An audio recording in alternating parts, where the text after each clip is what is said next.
Leslie Lar's downfall is just that eyebrow twitch that she can't help doing. Could you imagine if Hope was like, let's add that to the PowerPoint?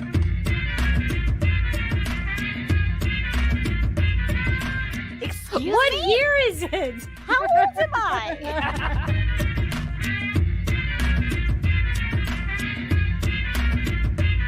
This is how the podcast breaks up. This is the last episode of Supergirl Radio.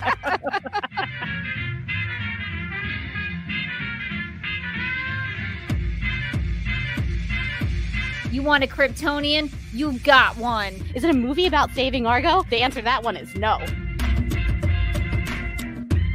It's called Witch for a Summer! Exclamation point. Where does she want to go? Ask her. Talk to her. Really commune with flat Supergirl. Did we set the bar too high or too low? I think we set the bar real medium.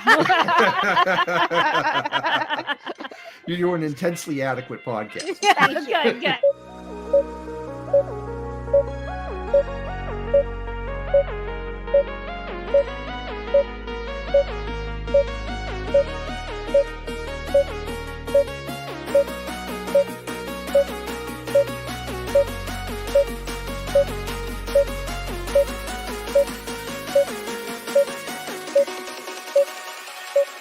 Hi, I'm Elizabeth Noyce, and you're listening to Supergirl Radio.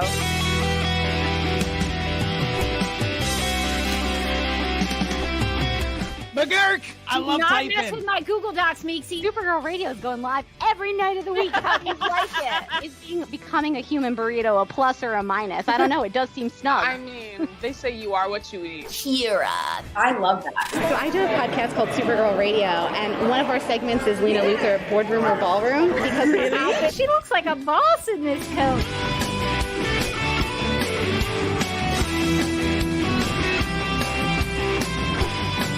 Nasty Luthor like a different Luthor?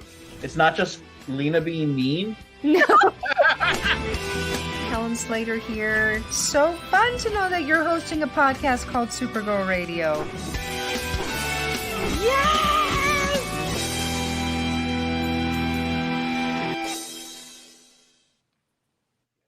Welcome to Supergirl Radio, your source for all things related to the CW Supergirl TV series and the character of Kara Zor-El. My name is Rebecca Johnson.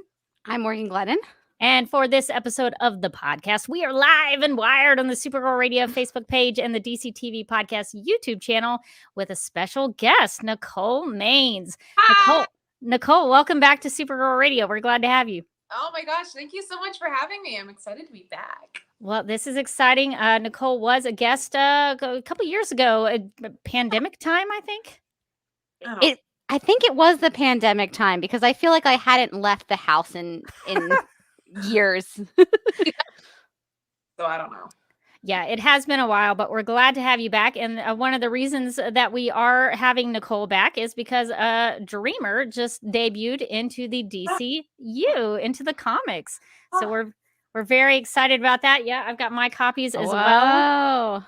So yeah, go out and get the physical copies as well as the digital copy. Although Comixology, we have our own beef here at Supergirl Radio with Comixology. But definitely get it digitally. I was gonna say, like, mine is on my phone. It's not as fun to hold up. Nicole, what were you gonna say? Oh, I was just saying, yeah, I have the variant covers. I don't have the one of her breaking through the glass, though. I just have. Oh yeah, I have only that variant one on my phone. Yeah, nice. Ooh, the nice. variants are so pretty, though. So pretty. We'll talk to Nicole about the art because very curious about that. But yeah, so we just wanted to ask Nicole some questions about the comic book version of Dreamer. And if you have any questions in the live chat, feel free to drop them in there and then we will try to get them to Nicole. So I guess our first question, Morgan, do you want to head this out?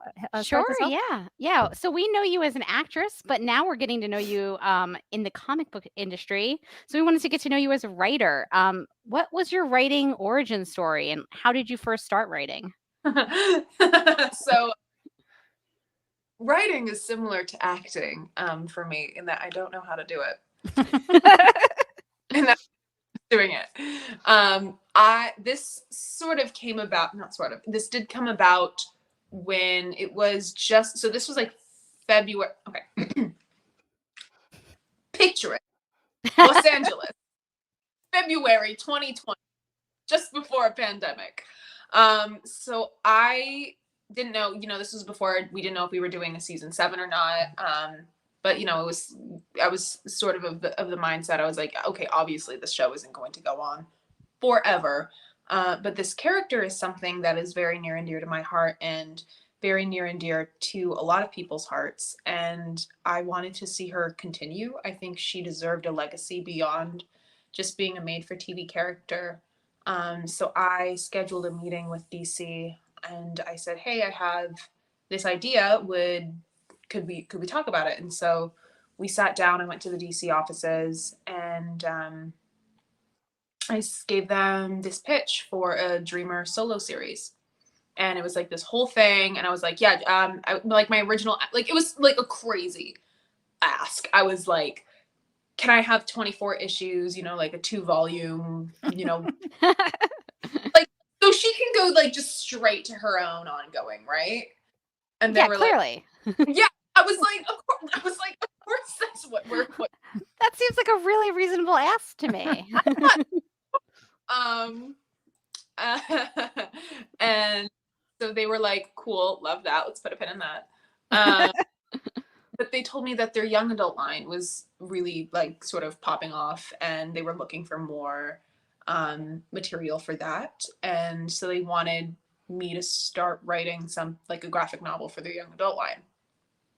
And I was like, work. I did not go into this thinking I was going to write anything. I was more going into it being, hi, I kind of have like a loose story idea. Maybe we can find a writer. And like, I don't know what I was thinking. I was just like, I think Dreamer deserves to be in comic books. And that's kind of all I was really going off of. And so then I had to come up with that was my pandemic activity. I had to come up with an entire new story pitch. I was like, no. I only had the one idea. I don't. That's a pretty good pandemic activity, though. A lot of people just baked bread or watched other people bake bread via the Great British Bake Off. My friend Erin came over because she was in Austin too. She was like, hey girl, can I borrow some yeast? And I was like, baking bread. But yeah, so I started working on that. And then a couple months after that, I ended up putting that on the back burner to start writing the DC Pride story for DC Pride 2021, and did that. And so that's another whole story that I have to come up with. I'm like, guys, still don't know how to do this, but cool. They're like throwing things. They're like, write this, and I was like, I still don't know how. No. So did that. Went well and had a really good time doing that. Inadvertently, that was like I was trying to canonize her, but I'm an idiot and I didn't know that National City was Midvale City in the comics. So I like inadvertently sort of anchored that in the Arrowverse continuity, which is fine. And so then back to work on the graphic novel, and then one of the publishers, Andrea Shea, reached out to me, who's amazing and is like one of the, top people just fighting for, first of all, like inclusion across the board at DC, but, also really fighting for Dreamer. And she told me she wanted me to get in touch with Tom because they were trying to find new places to put Dreamer in the DC universe. And they thought for her first appearance, this was just after John came out as bi. And they were like, we think this is a really good comic to sort of introduce Dreamer into. And that's such a good, and I love that as a team up. I think John and Nia have very similar journeys and struggles, just, having high bars set by their parents, sort of inheriting a mantle that they're not all completely ready for. And then also I just, I love pairing Dreamer with Kryptonians. There's something about a Naltorian Kryptonian team up that's just, it feels right. Just feels right. It's a good mix. It really works. So it seems like you had a lot of comic projects all kind of avalanching one after the other. That's amazing. So I'm curious, just real quick, when you initially went into DC Comics to pitch them a Dreamer story, what was that like? Did you have something written down, or was it just a verbal pitch? You were just like talking to them in a conversation? Yeah, so I went kind of full in. I did like 2, because I like to draw and illustrate and paint too. So I did 2 mock-up like digital covers for Dreamer, kind of like to set the vibe, and I gave her like her own logo and everything, and I was kind of like, okay, this is the vibe we're going for. And then I went in. I drew like a big like they have like these huge whiteboards in their meeting room, and so I like took up the whole space because I got there early, and I was like, and I like did like the Dreamer logo again, and I like set the mood, because I'm an entertainer, I guess. But I went in, and I had like a full kind of like I'm like, this is the story I'm thinking for her solo. It was the same exact pitch I ended up giving later to Greg Berlanti and Sarah Schechter for a Dream spinoff. I was like, I have one idea. Someone do live action or comic book. I just think it's a good idea. Anybody? Takers. So that's my secret. I just keep pitching the same thing over again. He says yes to me. Or they pivot me and they're like, why don't you do this instead? And I'm like, okay. You're gonna wear them down. You got this. Totally, yeah. Squeaky wheel gets the grease. That's what Mom always said. Yeah, it either gets the grease or replaced. So what was your process as a comic book writer when you were writing Dreamer's debut, and like how was it different working with a co-writer in Tom Taylor versus when you wrote the DC Pride story by yourself? So this was really, really great because I had somebody to sort of keep me grounded, and I had and Tom is just a freaking brilliant writer, and I mean he's done everything. So if there was ever somebody to sort of help me figure out, I'm like, okay, this is how we do this. He was the perfect person for it. And working with Tom was great because he did all the like actual like the action of writing, and what I did was more conceptual, where I would call him on the phone in the wee hours of the morning and I'd say, I have an idea.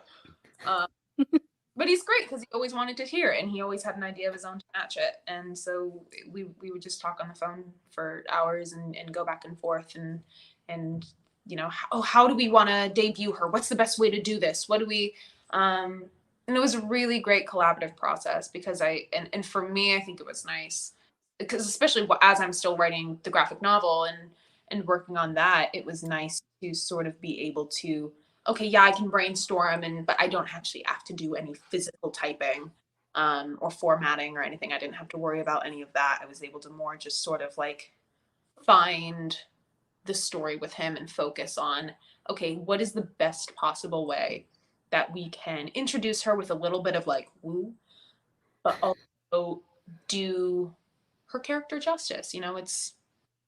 And one of the ways we ended up doing that was we were trying to decide, like, we wanted to find somewhere for John and Dreamer and Jay to connect on just being queer people and queer superpowered people.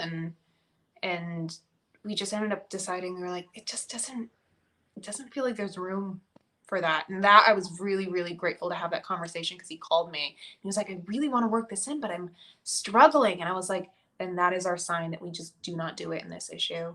Because I think with representation, one of the most important things is, there's a way to do it so that it feels natural.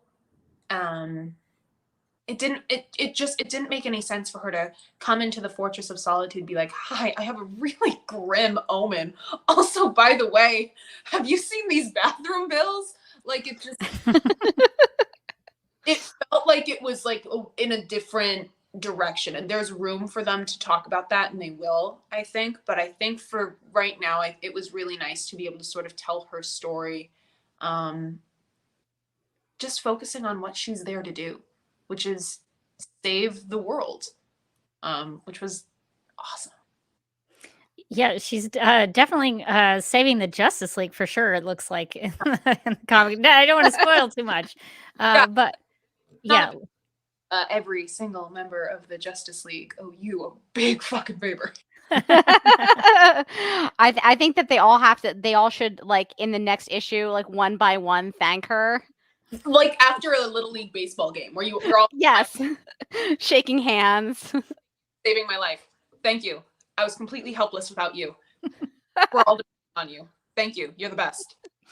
Yeah, totally. Here's the key to the Batcave. Establish you don't need a key. So you talked about, doing this as more of like a story ideas versus doing the actual writing when you were doing DC Pride and when you're doing the graphic novel. I was just kind of wondering how that process worked for you. Like, how did you determine how many, like, panels would be on a page? Like, how were you imagining what the comic would look like in your head? Not to toot my own horn, but I recently, like, submitted a story in my friend's comic anthology, a by visibility anthology. And I found it so interesting how different the writing process is for, like, prose versus comics, where you have to think about, like, no, that's too many panels on a page, for instance. The way that it was explained to me, and I think the way that makes most sense, is that it is an open letter to the illustrator. And so the way that I've been writing for the graphic novel, it was easier, I think, with the DC Pride issue because that was just 8 pages. I mean, that presented its own challenges. Trying to create a whole story, 8 pages, is really hard. But for the graphic novel, it's actually been really nice because also in a graphic novel, especially young adult format, you don't really, I don't need that many I can keep it to sort of like 4, 3, 5 panels on a page because I have so many pages. So I have a lot of time to really give each moment its own panel. But the way that I've been thinking about it, is just an open letter to the illustrator. And so I leave lots of links in my scripts to, like, Pinterest pages because I'm a very visual person. And if I feel that I'm not doing an idea justice, I'll be like, you know what? Here's a Pinterest page for Parthas or something. Like, this is sort of what we're thinking. This is the idea. This is the imagery we're going for. And that has been very, very helpful. And me and Rye have been going back and forth and just sort of being able to collaboratively find all of this. But yeah, it's an entirely different format. Just having to break it down. Okay, like page 1, panel 1, caption 1, 2, panel 2, caption 3, panel, and like it is a completely different way of structuring a page. And that took some getting used to because I'm used to it. And then she did this. And then when, and it's like, there is no, in comic books, there is no present. It is either it's been done or they're going to do it. There's no picking up the cup. It is either it's on the table, it's in her hand, or she's reaching for it, it's in her hand. And so trying to think about that and reframe the way that I just am looking at any action or conversation. But now it's sort of gotten to the point where I'm kind of like, okay, yeah, now I know how to do it. But at first it was a lot of brain power. Yeah, I found that to be the same thing where I was like, oh my God, wait, how do I say this in like one panel? And then like, oh no, what if I put too much text on it? Totally. I always overestimate though how much room the text is going to take. And then when I end up seeing it, I'm like, oh, I could have done more. I think that's a good segue into the different artists that you've worked with. So did you, both of the covers, Rachel says in the chat, for the issue are so good. Did you consult on them? No, I had nothing to do with that. That was a complete surprise to me. And I got those really, really early too. Way before even those were done before we even started sketching any of the interiors. So those were the first things that I saw were the covers. And I'm so excited. And I'm over the moon seeing them. Like, yeah. It was just like, oh my God, that's Dreamer in a comic book, standing next to Superman on top of the Daily Planet. Like, that's one of my favorite parts, and what I'm most excited about in having her move to the comics is just seeing different people's versions of her and seeing her in every different style. Is something I'm really excited about. It's so cool. Yeah, because now artists are interpreting Dreamer for themselves. Like, they're putting their stamp on what Dreamer looks like, or might sort of, emotionally in the face do. There is another question in the chat. Nicole asked, do the bicolors in Nia's Astra projection on one of the variant covers have any significance? Do you know? I know you didn't consult on them, but do you know? I think they're very pretty. I think if they, I guess it's this one. Oh yeah. I mean, listen, we know Son of Kal-El to be a piece of bi literature, so maybe. There we go. I think it's cool.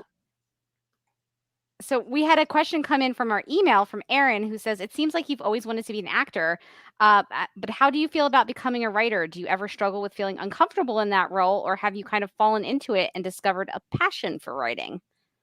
Yeah, that's a really good question. Definitely a little bit of both. Definitely feeling the pressure. Same with acting. Just, it's not something that I really studied or thought I was going to do. So there's definitely a feeling of unpreparedness to it, but working on Dreamer and bringing her from the show into the comics and shaping her story now and getting to sort of decide where that goes, has been really fulfilling, and it feels like something I was genuinely really meant to be doing, which is really nice to have. It feels like I'm like, okay, I don't know a lot of other stuff, but like, I know that I'm supposed to be at least doing this and seeing how far we can get this character in the comics. Hint. Really. You're still going for those 24 issues, and I respect that. Listen, I'm trying to pull them all down. Now I want more. Now I've seen things, I'm like, oh, okay. And of course, now that I'm working with Tom, I'm like, so Tom, I had some ideas for Injustice 3. He's like, what? And I'm like, oh, I didn't tell you. Oh, I'm there, by the way. So what was the process like working with a comic book artist on both Son of Kal-El and also on the Dreamer graphic novel? That's kind of my favorite part, because it is, I mean, comic books really are equal part, what has the author done, and then, okay, now where did the illustrator take that and elevate it to?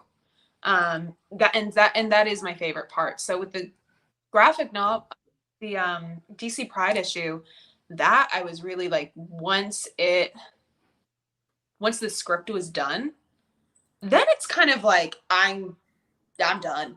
I do the script, I give it to the illustrator, sort of like, go do what you, and then obviously it's like, okay, little tweaks, or, oh, hey, I'm trying to think of like what tweaks we made.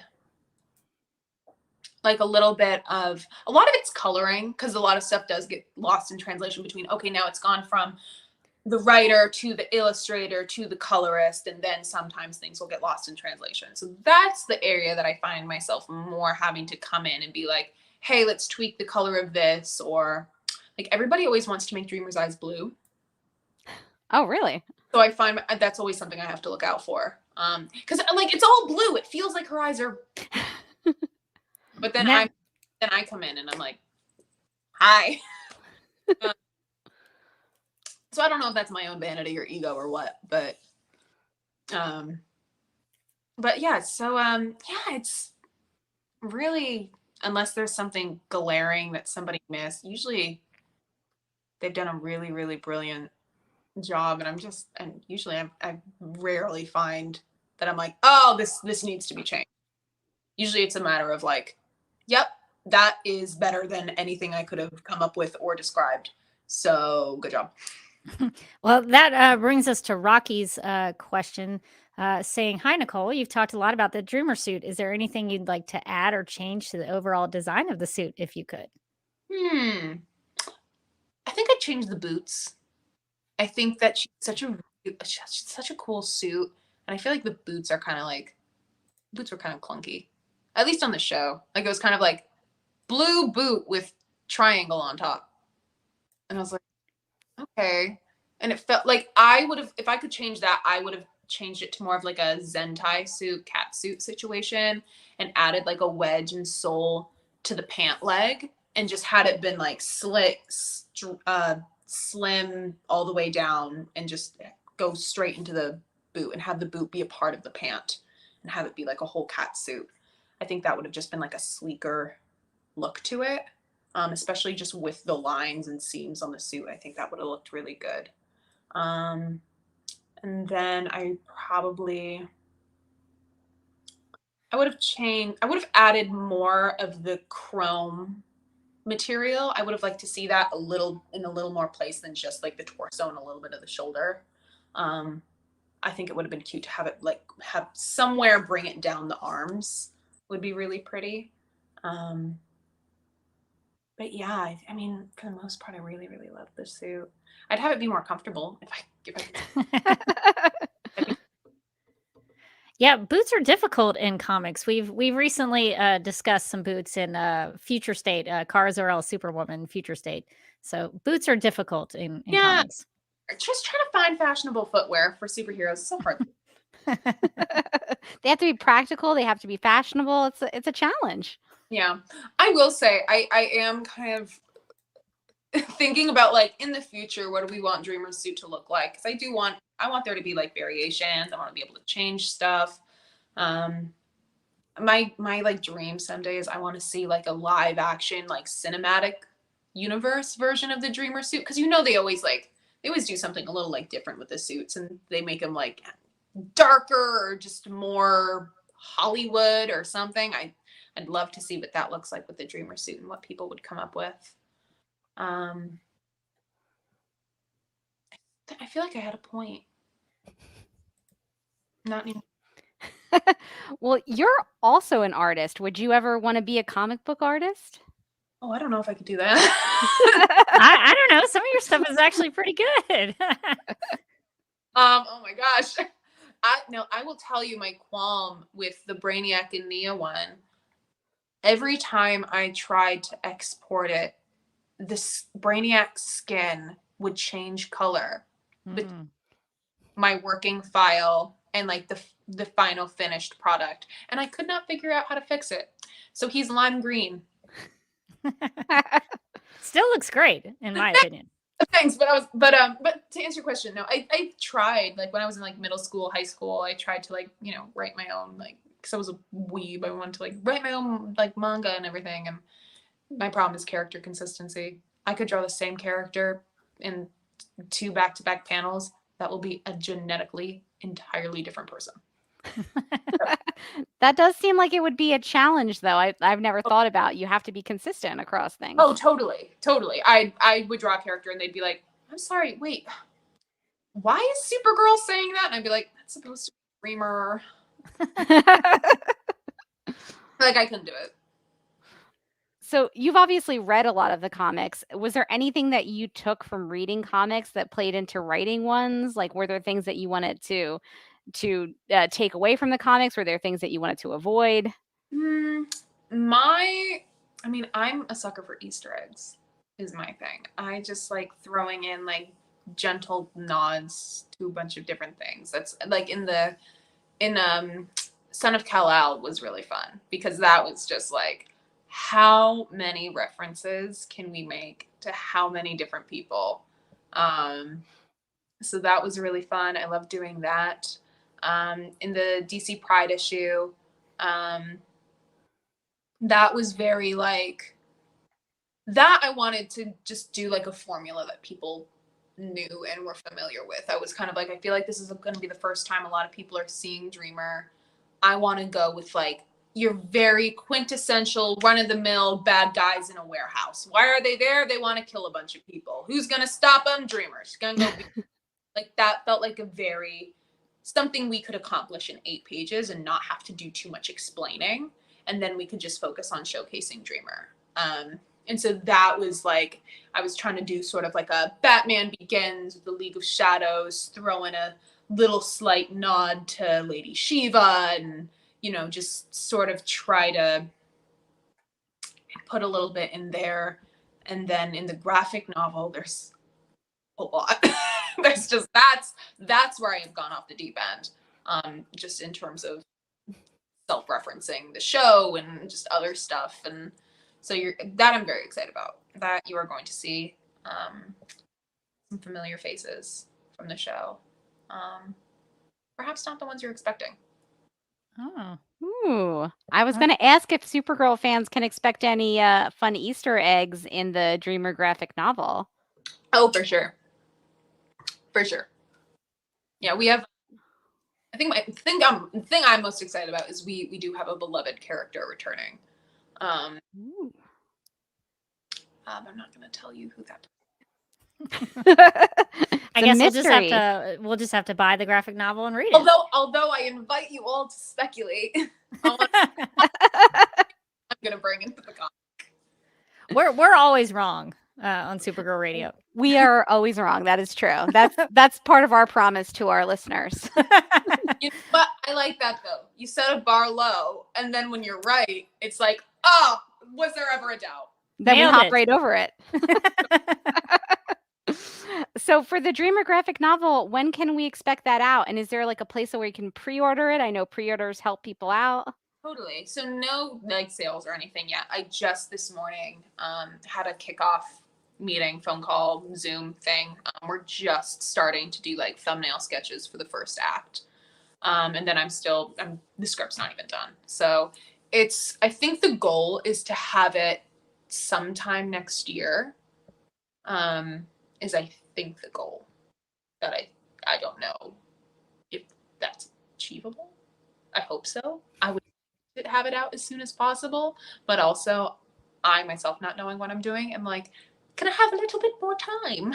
Because I'm also, and I keep going back over the same thing and just trying to make sure that, because it's our first, Dreamer property. So I just want it to be perfect. Do you have people that you give it to that you trust as editors or somebody to give you feedback? Yeah, my mom, my boyfriend, God bless his heart, Nate. And I told him this. I was like, God forbid I ever be involved in some tragedy or accident, and I die. I'm like, you must carry on my work. Like, you're the only one. Because he actually sat me down the other day, and he was like, I love you and I love Dreamer. I'm very glad that you're passionate about it. We need to talk about something else. I mean,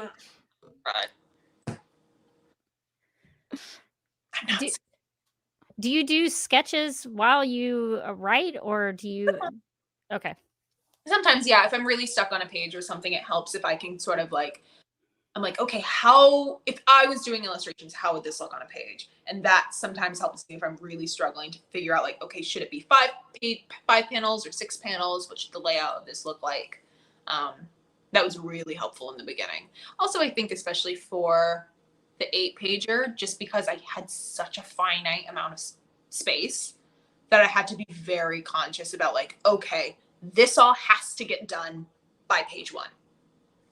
Because then by page 2, we have to be introducing the League of Shadows so that we can spend as much time just enjoying that battle as possible. So that I did a lot of I did sketches for every page. The graphic novel less so, because, I can kind of be like, oh, okay, and then we'll do, I like the feel of 4. New page. Yeah, another new page. Yeah, and I can just keep, because I have, they've maxed me out at 200. So that's my ceiling. It's a lot of pages. Oh, it's a book. Yeah, that's a big graphic novel, yeah. So excited for people to see it. It is like, it's like part kind of teenage coming of age story, part intergalactic Snow White and the Huntsman. Ooh. Oh, I like twist. that. I like that combination. Yeah, like because when I said they first started talking to me about it, they were like, yeah, so think of like the young adult graphic novels, think of it less as like a Bruce Wayne becoming Batman. This is more about Bruce Wayne becoming Bruce Wayne. And I was like, okay, can it be Nia becoming Dreamer?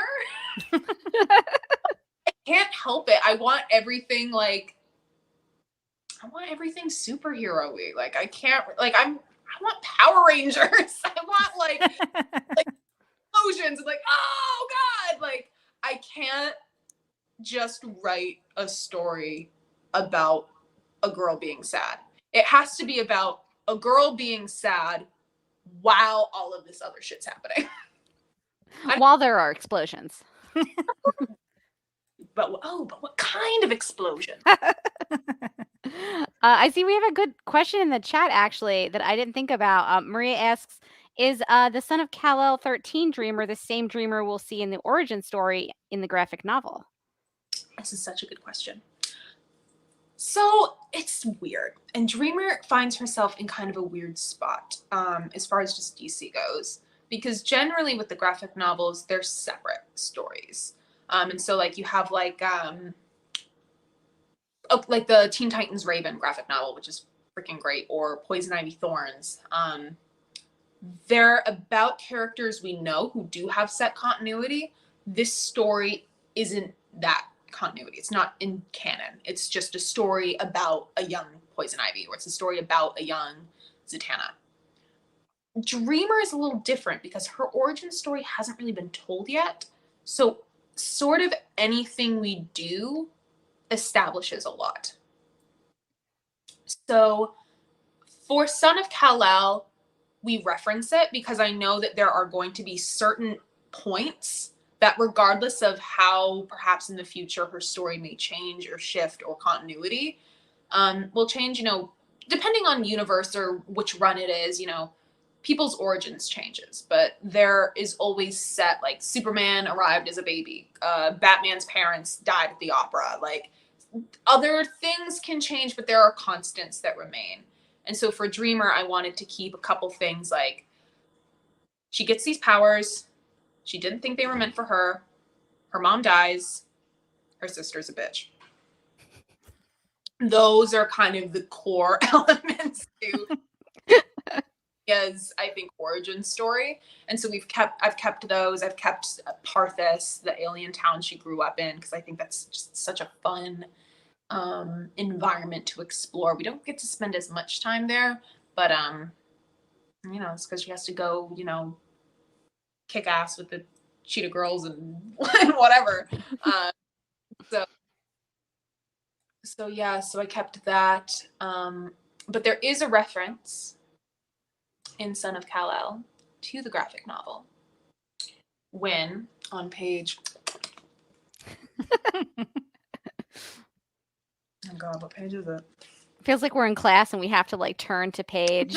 Yeah, totally. Well, there aren't page numbers, so never mind. But I mentioned something about another Naltorian, and that has to do with the graphic novel. Ooh, that's also another Ooh. good tease. I like the idea that we're going to Fun. get to explore the Naltorian aspects of Dreamer. That's- Very fun.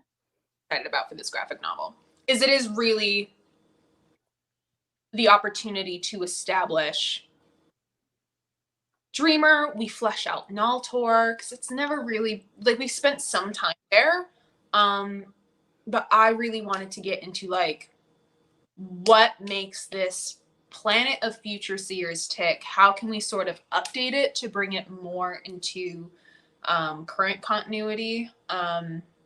What can we do to paint this picture?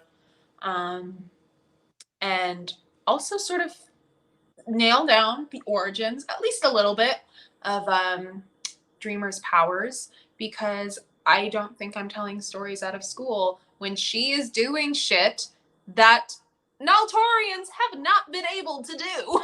ever. So getting into that and it actually starting to explain, okay, why is Nia able to do this? And so that'll be cool. That's still not completely, it's more, I guess, alluded to. It's, I'm very excited. There's so much right now. Like, talk about it. And, but yeah, so we deal a lot with just the Naltor sides of stuff and the politics and her mother and sort of what led her mother to leave Naltor in the first place. What role she plays in on Earth, and how Nia relates, just how, what was Nia before she stepped onto that elevator in season 4? Ooh, that's a good question. Yeah, I think that brings me to like, what were the aspects of Nia and Dreamer that you were most important to you to bring to the character in the comics? And is there anything that you were sad that you couldn't include? I don't know. I know there will be room for it in the future, so I'm not too bummed. There's not really a lot of room for this. This was an issue about talking. This was a talking. Dreamer showed up. I'm going to show you these visions I've had, and we're going to have a conversation about that. Less about we're meeting in the heat of battle, or I'm saving you, or something. So I would have liked to see Dreamer in action, but we're going to see that moving forward. And this is still Dreamer in action. It's less, I think, flashy, and I think that was one of the things that some people took issue with, was that a big chunk of the book was taken up outside of the fortress.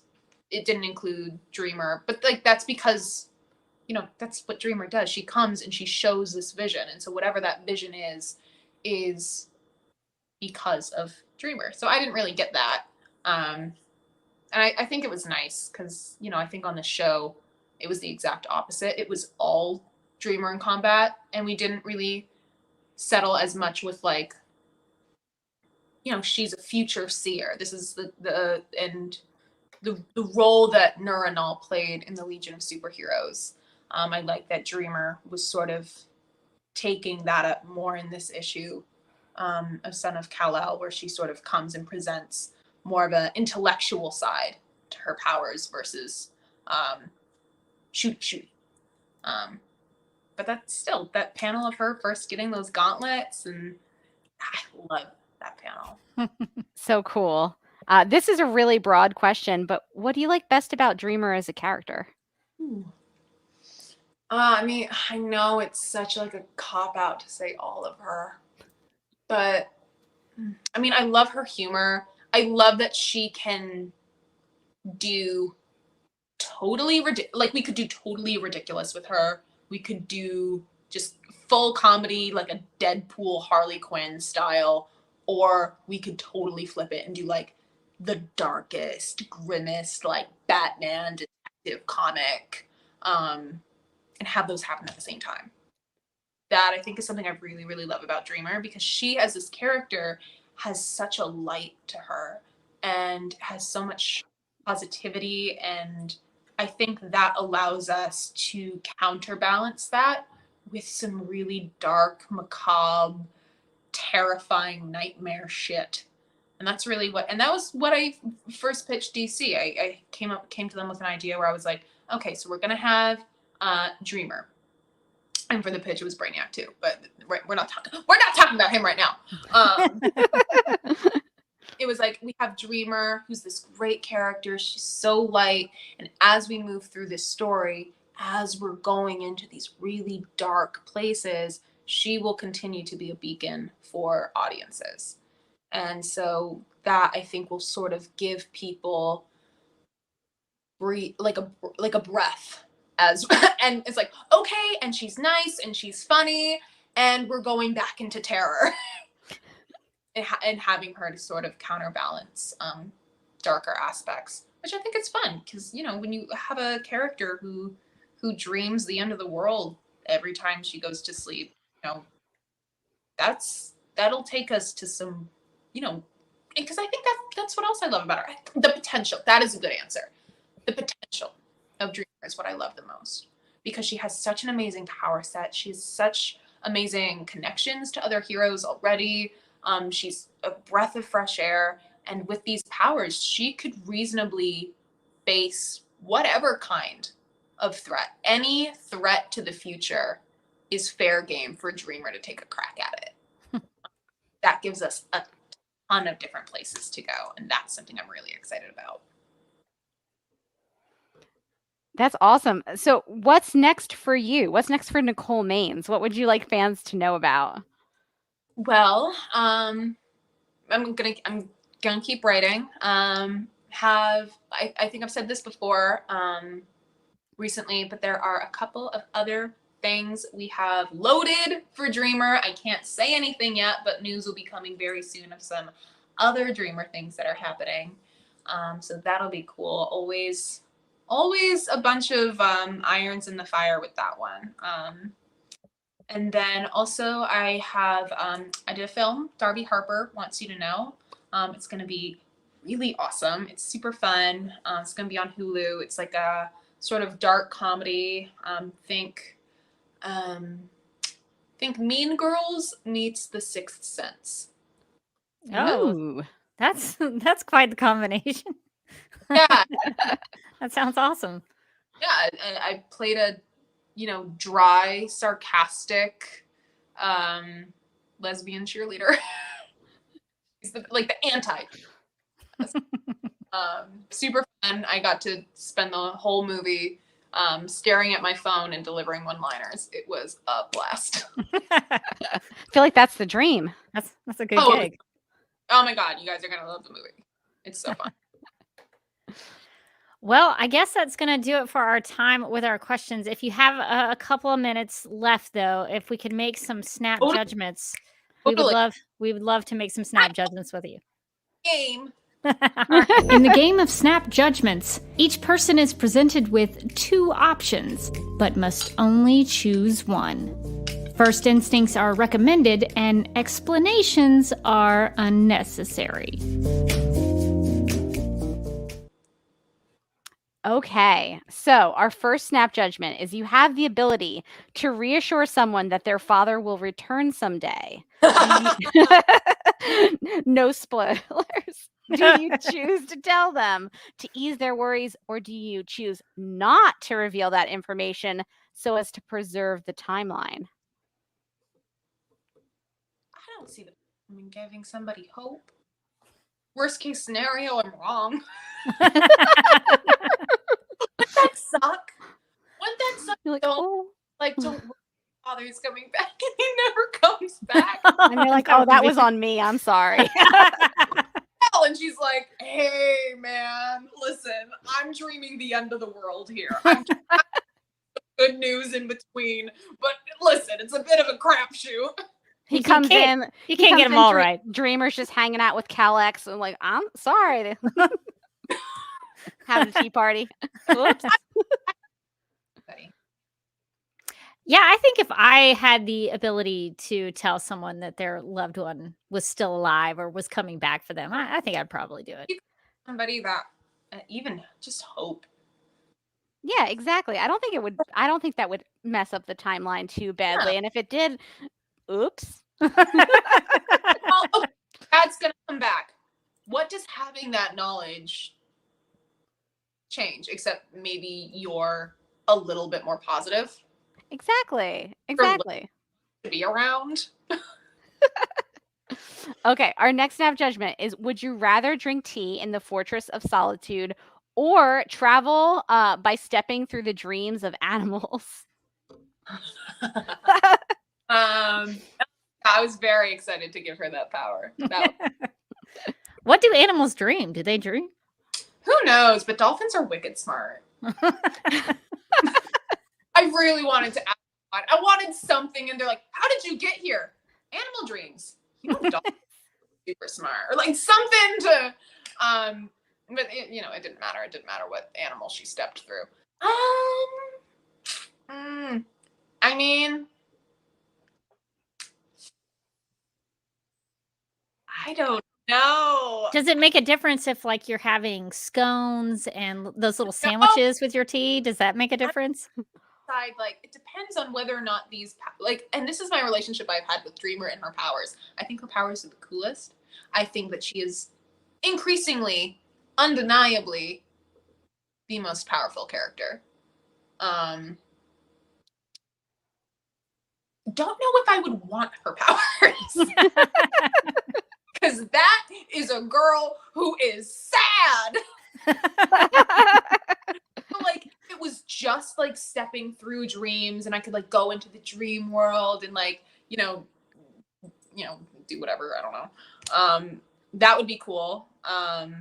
Air travel. I'm stepping through dreams. Oh, do you want me to meet you in Italy? I'm there tonight. You don't have to worry about customs, bringing your passport.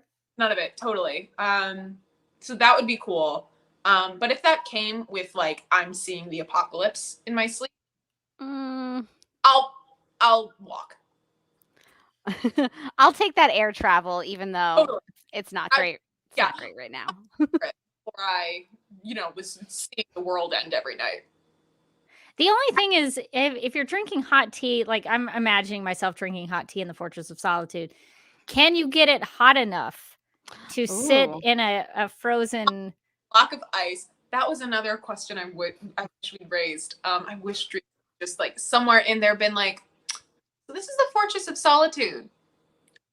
Why do you have more than one chair? What if she had knocked over the tea and like accidentally like melted part of the Fortress of Solitude? I am, or even just like, that is somehow, just look at Kal-El like, you feed me that? Like, was that acid? Yeah, I think I'm going animal dreams just because I think I would be too cold to drink the hot tea. I don't know. It's a weird temperature combination. Yeah, that's fair. Yeah. If I'm in the Fortress of Solitude and I'm drinking tea with Kal-El, I feel like I'd be pissed if I didn't get to then be a superhero. That's fair. We also have, Morgan, we have some snap judgments in the chat. Yeah, we do.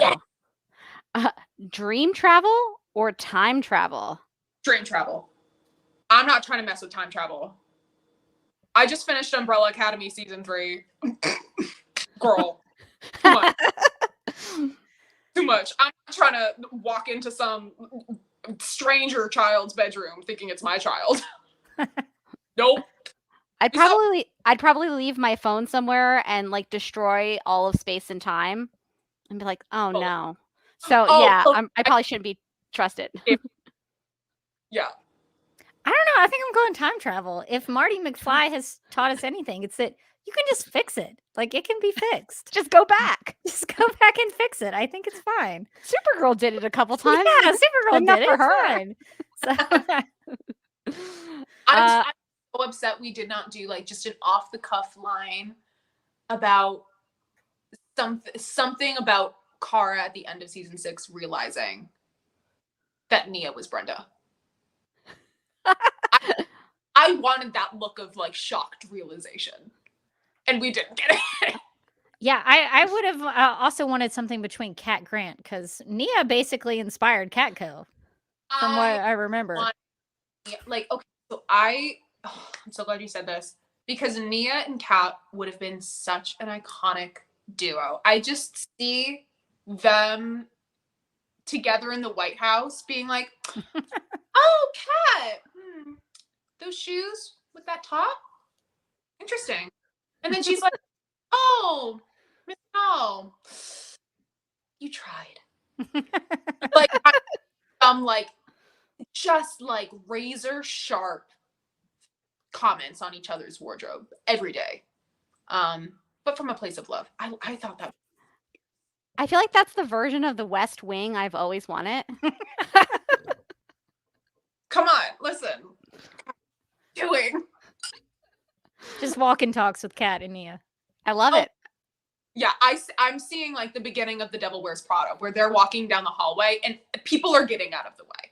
People on heels, like people are like switching out their outfits. They're like, oh my God, I'm coming. That's the real reason she left the White House. It was too much. Makes sense. I like it. I see one from Kenny who asks, would you team up with the Flash or team up with Wonder Woman?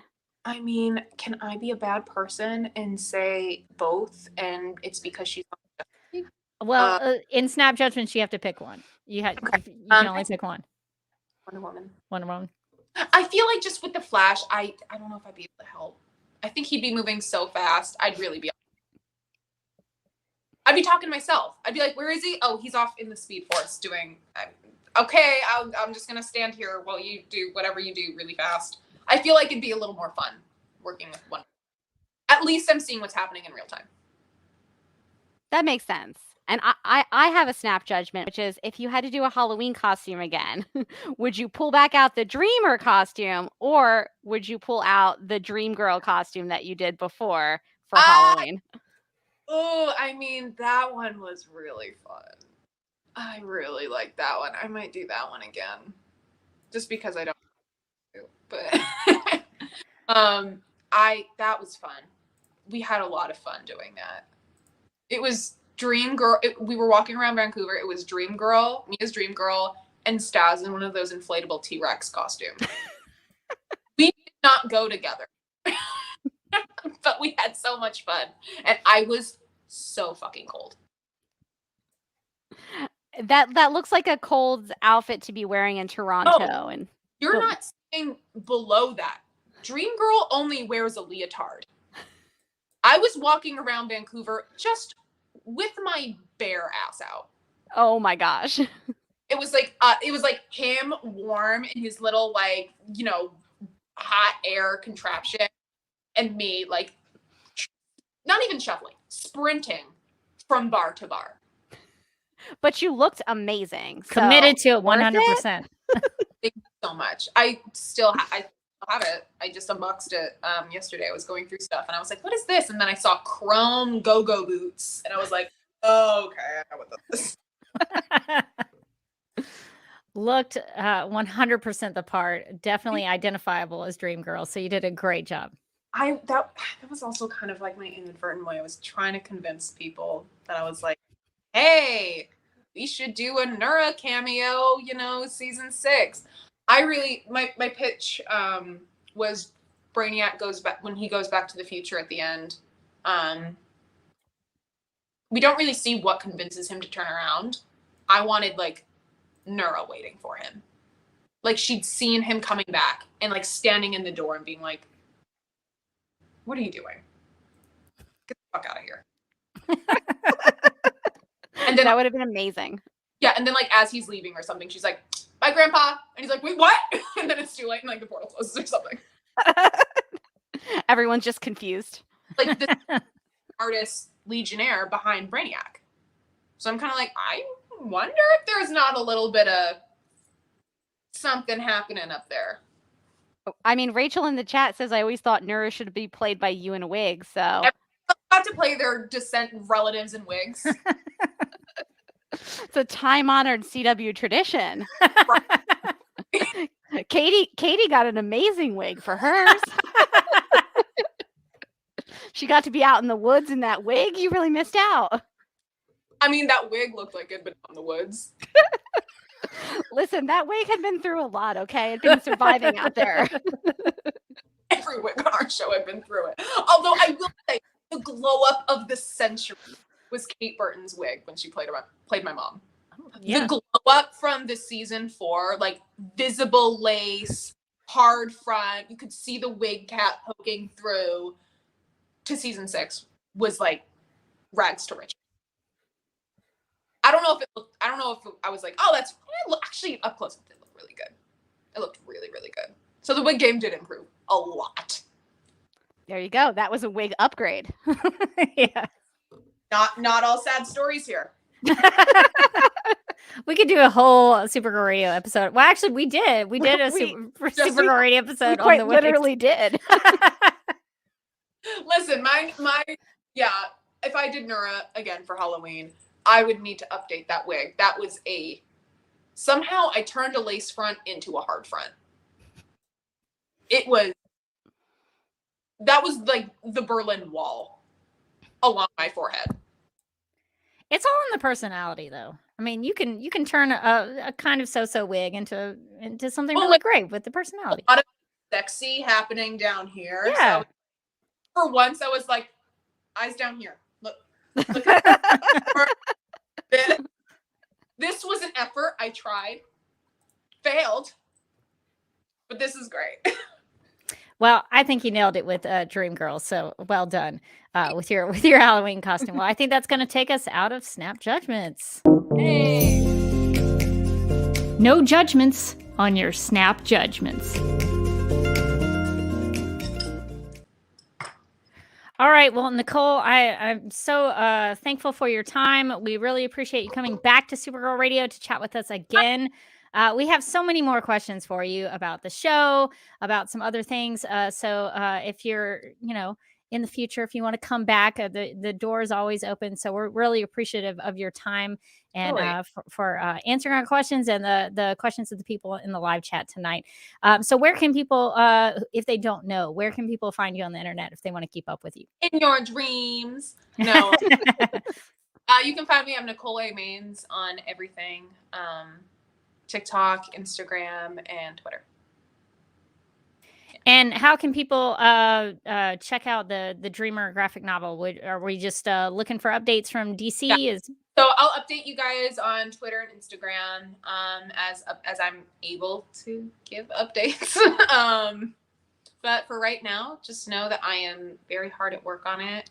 It's going really well. I just got all of the thumbnails, sketches for all the character designs.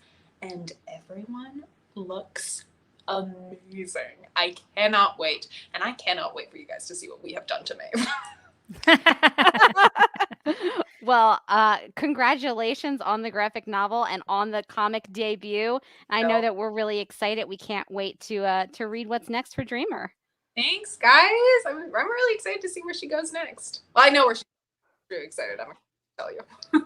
Well, we will be looking out for it, and we wish you all the best in all of your efforts and all of your writing and your sketching and all of your pitches that you're doing. So best of luck, and we'll hopefully catch up with you next time when Dreamer comes out in graphic novel form. Talk to you guys then. All right. Well, Thanks, we will Nicole. say goodbye to Nicole, and we're going to get to some plugs, and then we're going to come back and talk about some Superman and Lois news, because there is a lot to talk about. A lot. With Superman and Lois.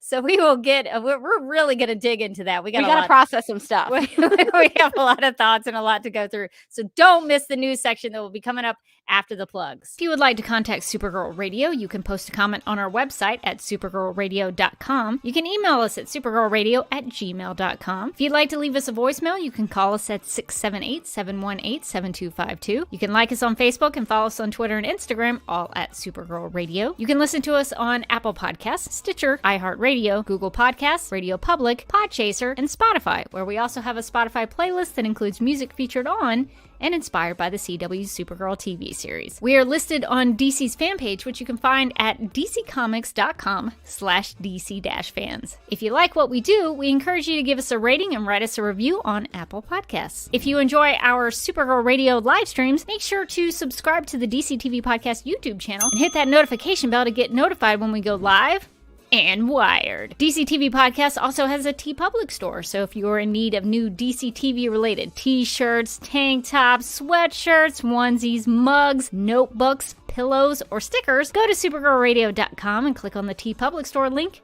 at the top of the page. Supergirl Radio, Superman and Lois Radio, The Flash Podcast, and Legends of Tomorrow Podcast, Black Lightning Podcast, Batwoman Podcast 2, and Titans and Doom Patrol Podcast just for you. Justice League Dark Podcast, Green Lantern Podcast, Stargirl Podcast, Strange Adventures Podcast, and finally my favorite of the bunch, DC TV After Dark, where you're allowed to say fuck.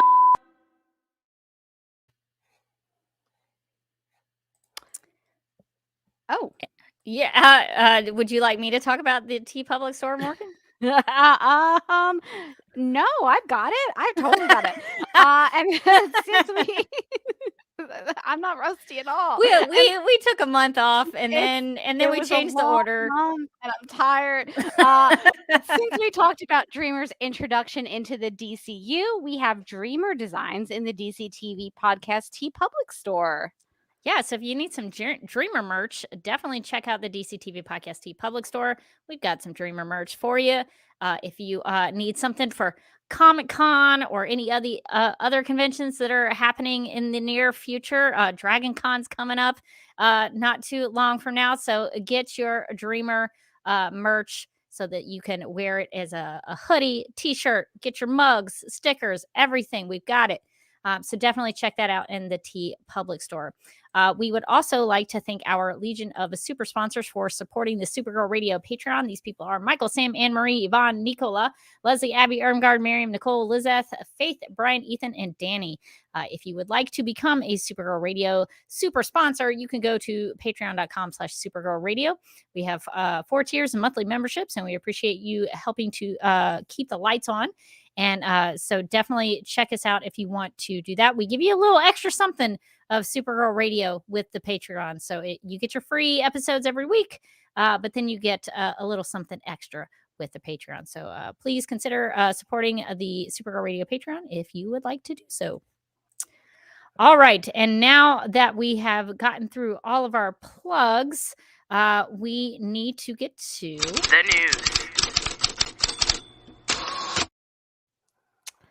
Okay. According to EW.com, after 2 seasons of dodging the question, Superman and Lois finally explained its place in the Arrowverse, or lack thereof.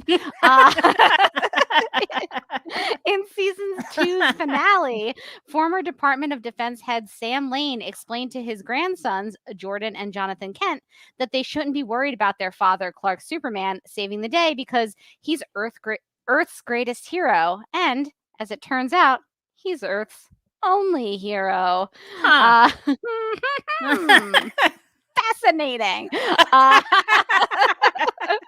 I've been working for the DoD for a long time, he said. I've seen things you would not believe, glimpses of other worlds and the leagues of superheroes they have on them.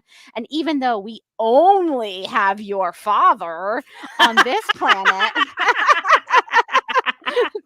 thank God that we do, because he's the finest of any Earth.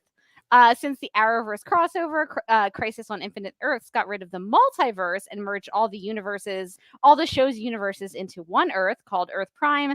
This finale declaring that Superman and Lois's Superman is the only hero on this Earth means... and the article says, we'll let showrunner Todd Helbig explain. And he says, I don't know if I would specifically define it as not in the Arrowverse per se. He tells EW. Maybe it's not that binary. It's more that the events in our show are not taking place on the same Earth as the Arrowverse, which one would say means it's not in the Arrow. Whatever. It asks if that clears things up.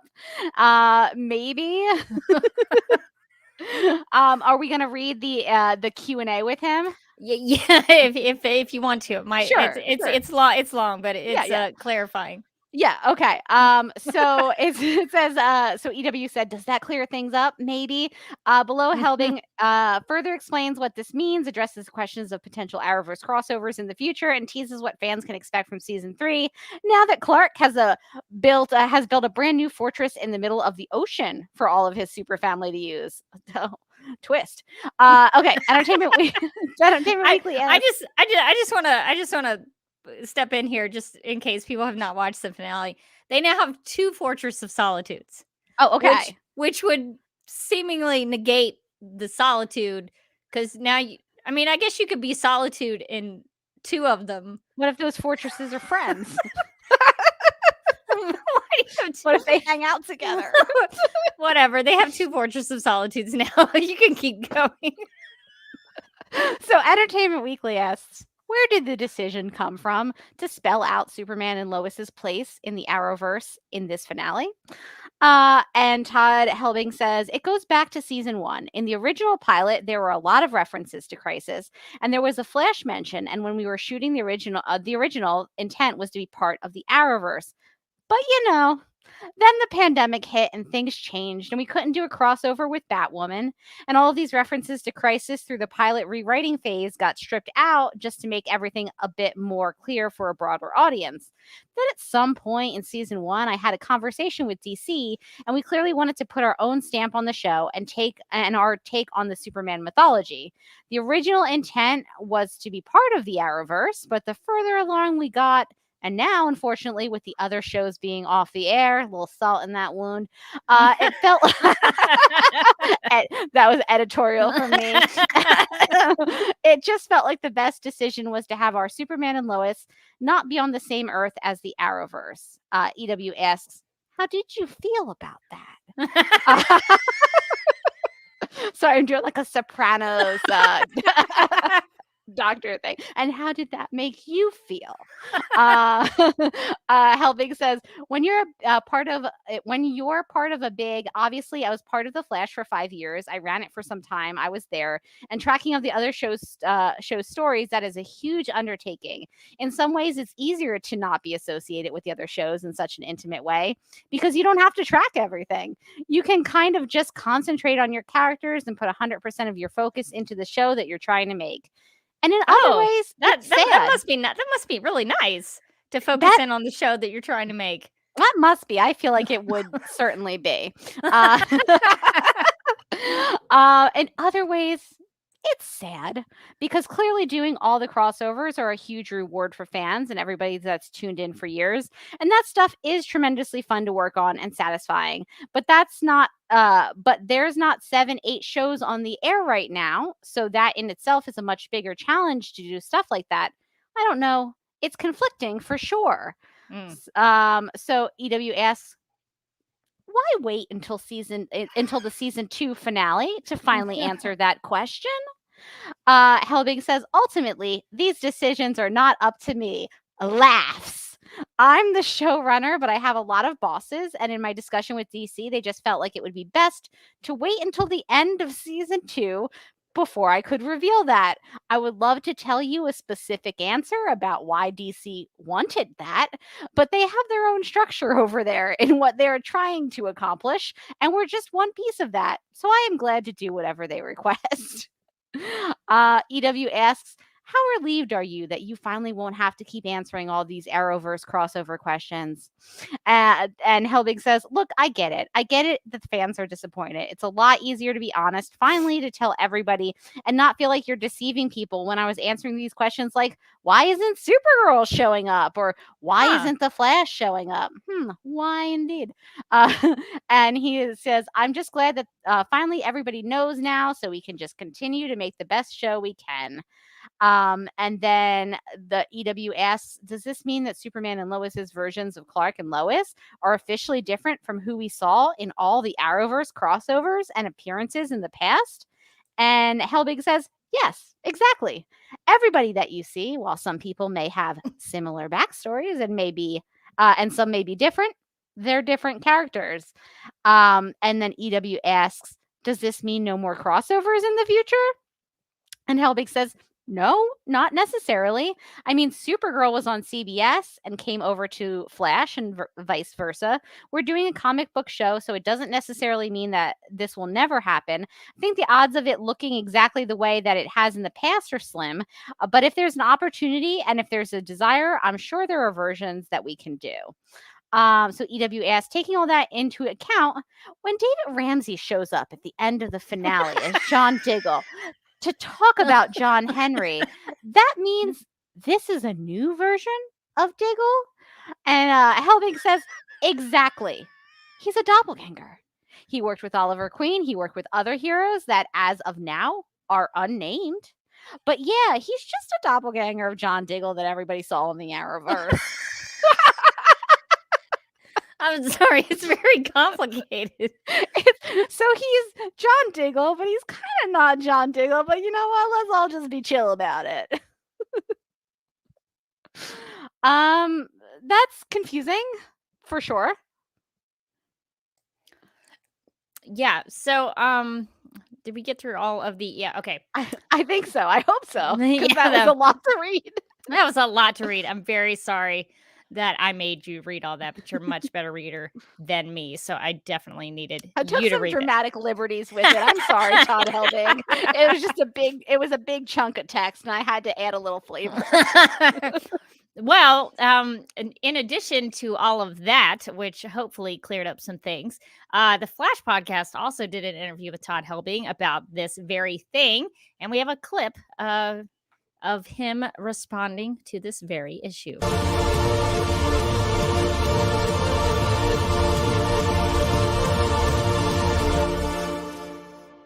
Well, I know that you've been asked to death about Supergirl, so let me tackle this now from a new angle. If the time ever comes for this world's Kara to show up, whether it is Melissa Benoist or someone else, but obviously we would want to see Melissa, do you kind of have an idea already in your head, like what this Kara, like where she is right now in the world?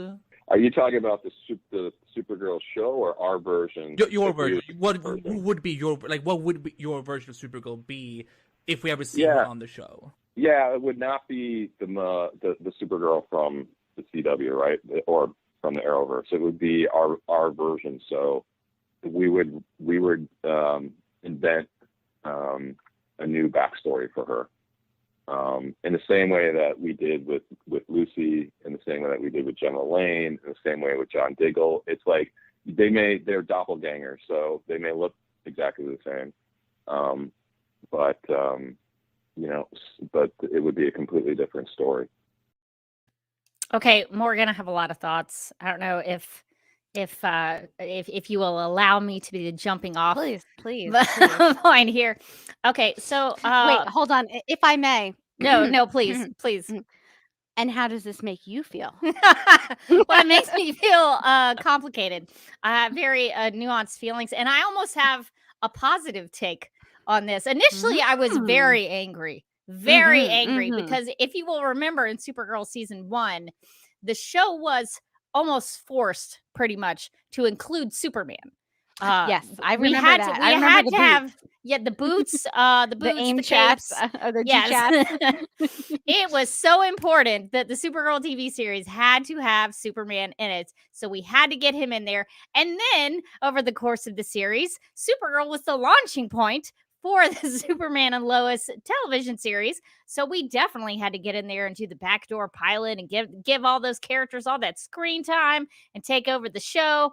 But then Superman and Lois can't repay the favor of having Supergirl on the Melissa Benoist Supergirl and pay homage and honor those characters as the Supergirl TV series did with the Superman and Lois characters. We can't have that.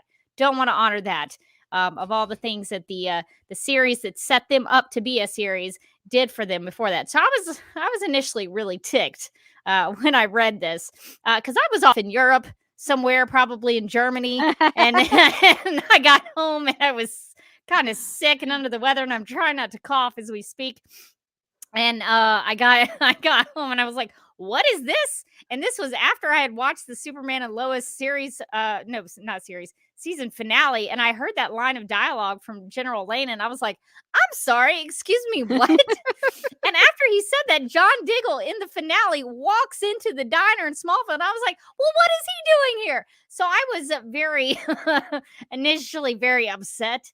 But my positive take on this, and this is what I'm kind of leaning into to make myself have my blood pressure or my, go down a little bit, try to bring myself down, is that if this is the way they're going to approach this and they're going to start over with these characters, they could still have Melissa Benoist be on Superman and Lois, but with a different backstory, like he talked about in the Flash podcast interview clip.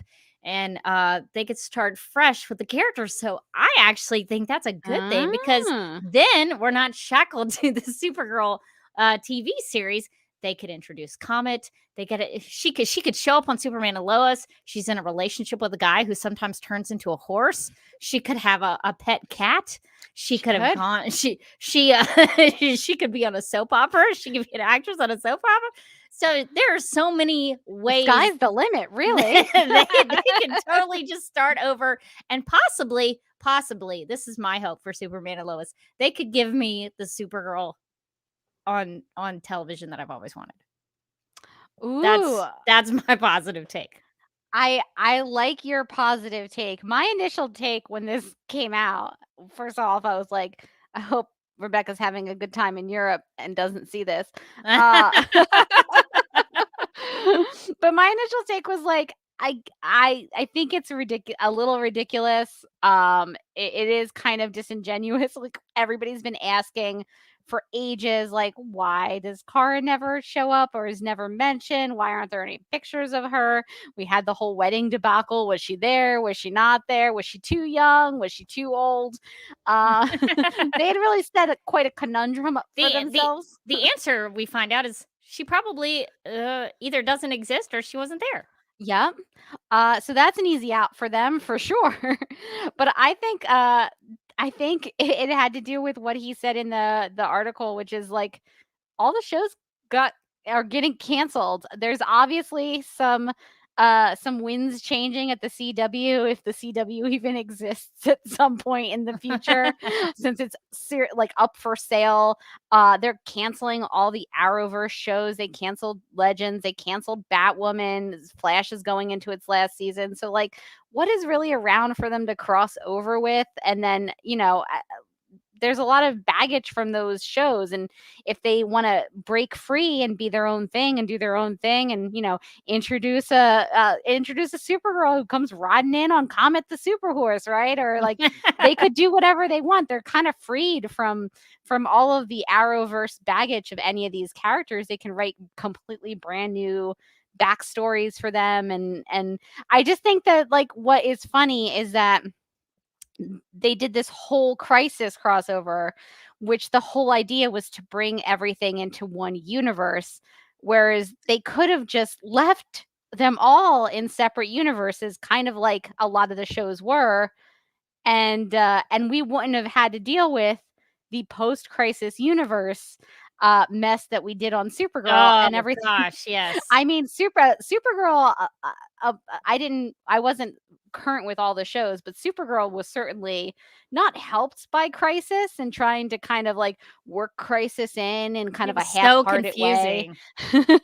And so it kind of felt like, this decision makes Crisis make less sense in hindsight than it made even at the time when it started like really affecting all the shows, and you're like, oh, that was a fun crossover, but like now this is all what we're left with.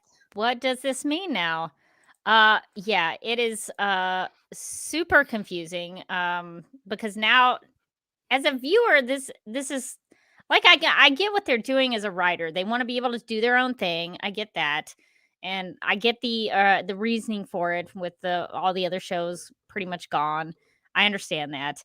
But as a viewer, it's a real stretch to have to and it maybe not a stretch, maybe that's not the word. It's leaning it's requiring a lot on the viewer. Because like in season 2 of Superman Lois, Lucy Lane, to Todd Helbing's point, comes into the show, and she's not Major Lane, who was in the military. She's some loser who got wrapped up in a cult that leads to Bizarro World. Spoiler alert. I have got to catch up on this show, by the way, because I know that I'm supposed to be like, I'm mad on Lucy's behalf, Lucy from Supergirl's behalf about all of that, but also that sounds amazing. It's actually pretty good. It's actually really good. And that's my quandary. Like I want to be mad at Superman and Lois, but the show actually is pretty good. Like I can't hate it too much. But I just hope that if they do this, they actually, my hope is that if they do this to where that they are separating themselves from the Supergirl TV series, that I would at least like to see a Kara in some form on the show at some point. That's the very least amount that they could do, is have one episode where they introduce Kara Zor-El and have that Superman interact with Supergirl. I would just hope that they would value her enough in the mythology of Superman to include her in the show at some point. Yeah, I feel like the big challenge for that might just be Melissa Benoist, like getting her back. Would she want to come back? I saw somebody in the chat mention that they could bring in a younger version of Supergirl, and have Isabella Vidovic, the actress who played young Kara in the Midvale episodes, like have her be Supergirl, like a younger Supergirl.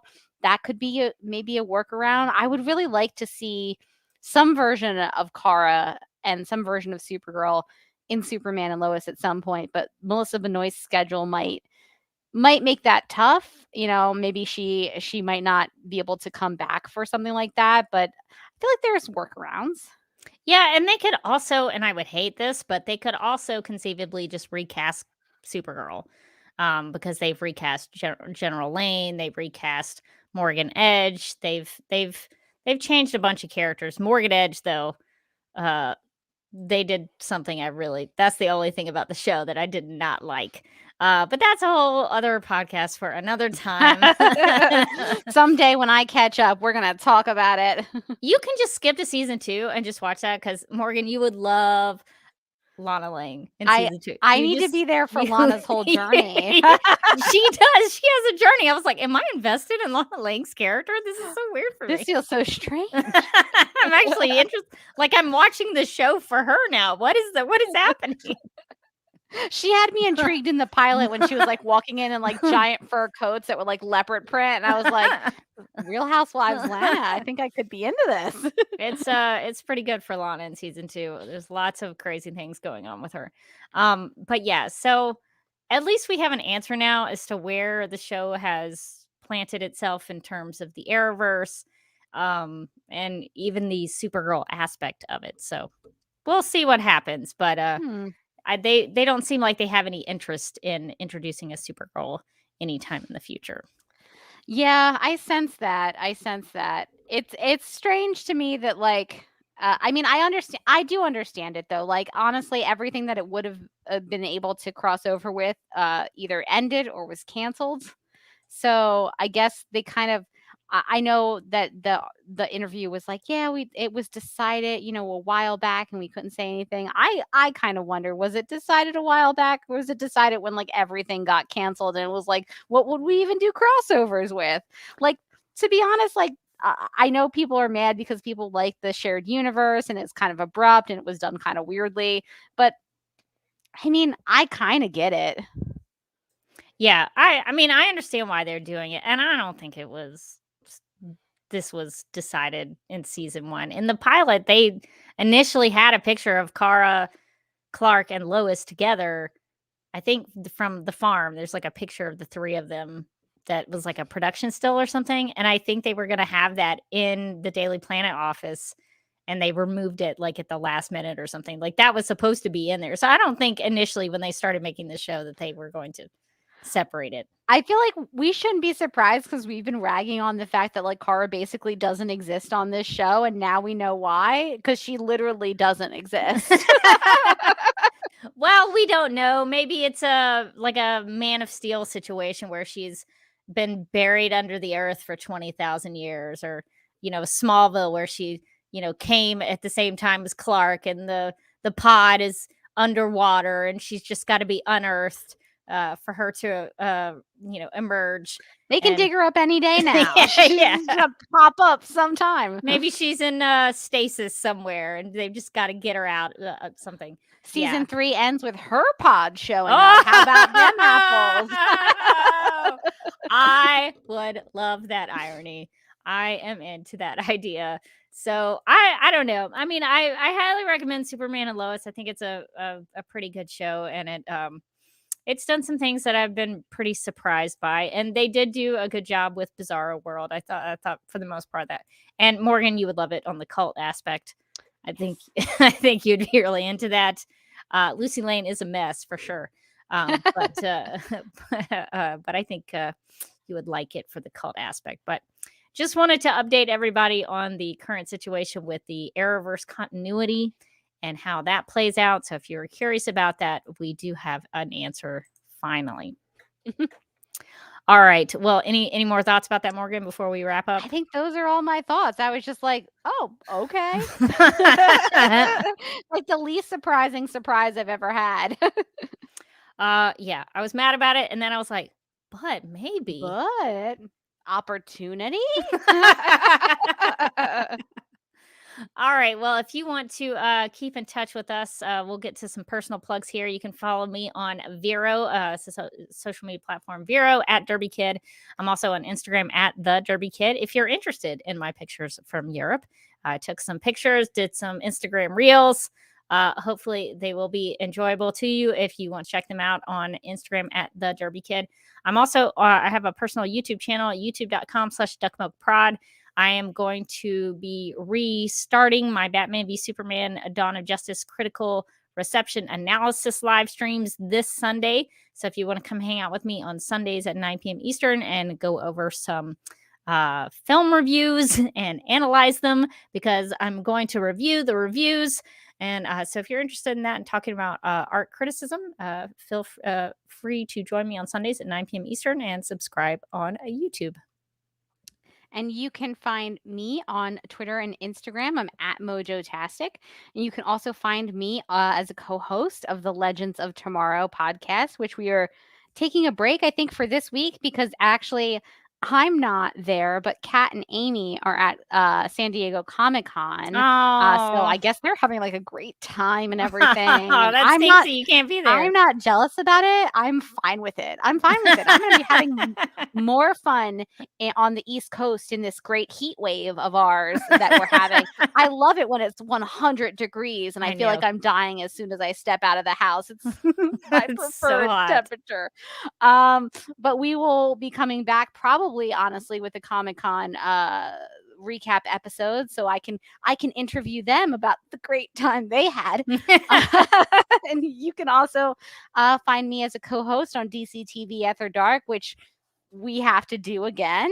Yes. I always forget. It's always a surprise to me every time. It's like, oh my God, I need to do a new episode of that one.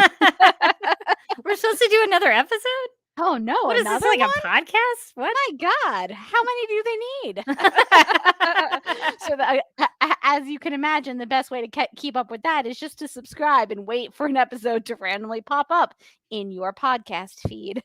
Yeah, it'll just download automatically. It'll be like a little treat you weren't expecting. Neither were we. Yeah, I just wanted to apologize to Supergirl Radio listeners and viewers. Normally, we try to do a podcast every week, and then last week I had scheduled a Super Pets, Legion of Super Pets character spotlight, and then I developed a bad cough and a difficulty swallowing and breathing, so we had to take a week off from doing that. So my apologies to all the listeners and viewers. We have rescheduled the Legion of Super Pets. We're going to get back to those Super Pets. Don't you worry about it. We are going to get to the first appearances of all those Super Pets in that episode. So if you were looking forward to that and you were like, why was there no Supergirl Radio episode last week? That's because I thought I was dying and had to make sure that there was no way I could podcast. I couldn't even speak. So I just What did Europe do to you, Rebecca? I don't know. I tested negative for COVID. I don't know what it was. But it just was a mess. So that I was not in podcasting shape. So I think we're both, I think, trying to get back into podcasting shape. We've taken a month off. Yeah. We're trying to get back in the game. So we're relaxed, but maybe too relaxed. too relaxed, I think. But yeah, so we are getting back into the groove. So we'll have a lot of stuff coming up in the near future. A lot of Super Pet stuff. So get ready for that as we get ready for the DC League of Super Pets animated film. All right, well, that is going to do it for this episode of Supergirl Radio. But until next time, I'm still Rebecca Johnson. And I'm still Morgan Glennon. And consider checking out Superman, Son of Kal-El, number 13, and make all of Nicole's dreams come true.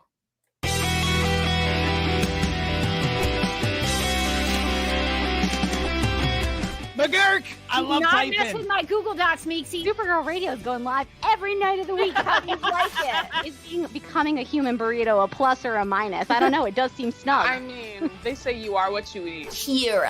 I love that. So I do a podcast called Supergirl Radio, and one of our segments is Lena Luthor, Boardroom or Ballroom, because she looks like a boss in this coat.